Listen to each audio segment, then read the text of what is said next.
Aku rasa cukup sampai di situ hubunganku dengan keluarga majikan lama yang jadi kecewanya. Aku kira menjalin hidup satu atap selama itu hubunganku dengan mereka spesial. Ternyata aku sadar hanya martabak saja yang spesial. Majikan baik saat membutuhkan tenaga kita, tapi kalau sudah tidak diperlukan, mereka layaknya orang asing. Assalamualaikum warahmatullahi wabarakatuh. Halo sahabat dunia BNI, welcome back to my channel.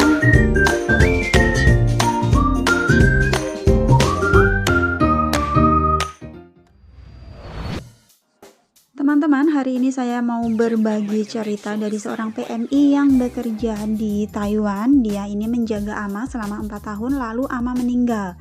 Dan nyeseknya itu saat tenaga si PMI ini udah nggak dibutuhkan, sikap majikan itu berubah drastis guys. Padahal sebelumnya waktu masih bekerja jaga ama, mereka itu baik banget.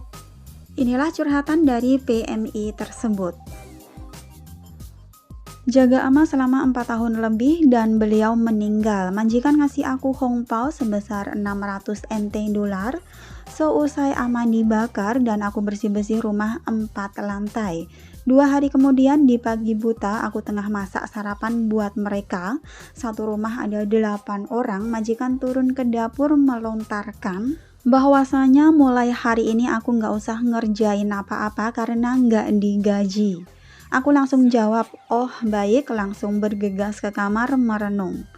Dan sialnya aku disuruh agensi nunggu di rumah majikan selama proses dapat job baru. Hari-hari hanya diam di kamar, mandi pun 2 hari sekali karena sungkan.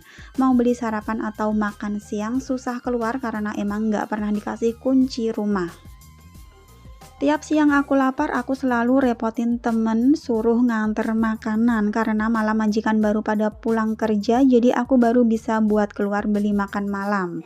Selama 10 hari nunggu di rumah majikan, aku dimintai 2.000 sama agensi untuk bayar. 5 hari aku ngontrak di luar dan sebelum aku mulai kerja di majikan sekarang yang baru 4 hari. Mereka berpesan kalau ada waktu suruh main ke sana dan sering-sering ngasih kabar ke mereka. Aku rasa cukup sampai di situ hubunganku dengan keluarga majikan lama yang jadi kecewanya. Aku kira menjalin hidup satu atap selama ini hubunganku dengan mereka spesial. Ternyata aku sadar hanya martabak saja yang spesial.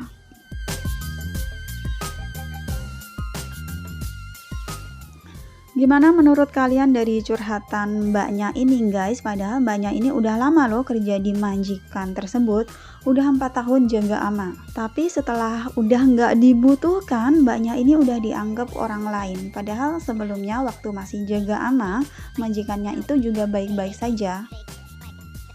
Biasanya kalau PMI pasiennya meninggal, terus PMI-nya itu selama masih tinggal di rumah majikan biasanya masih menerima gaji ya, masih digaji. Paling enggak makan itu masih diperhatikan atau dikasih. Tapi majikannya si mbaknya ini bikin nyesek banget ya. Sampai makanan pun nggak diperhatikan padahal udah 4 tahun udah selama itu kerja di rumah tersebut. Ternyata guys banyak juga majikan yang kayak gitu.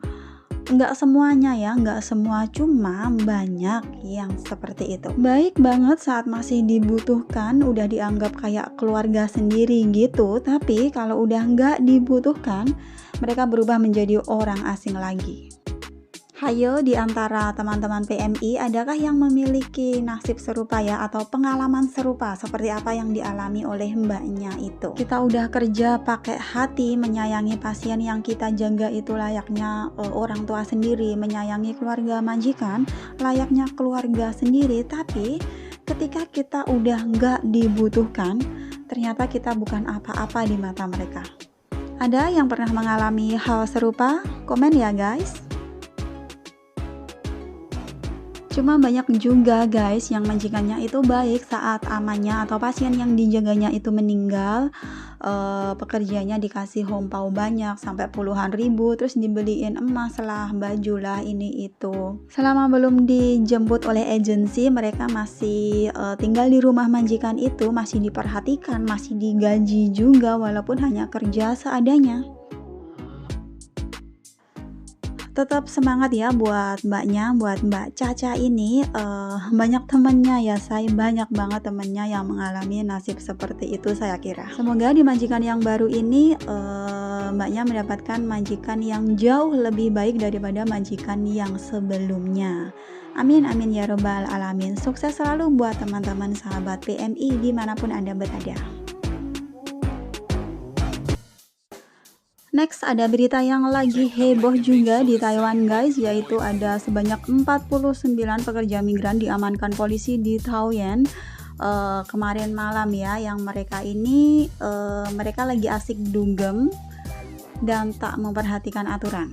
Pasti banyak yang tahu nih tempat dugem satu ini di Taoyuan.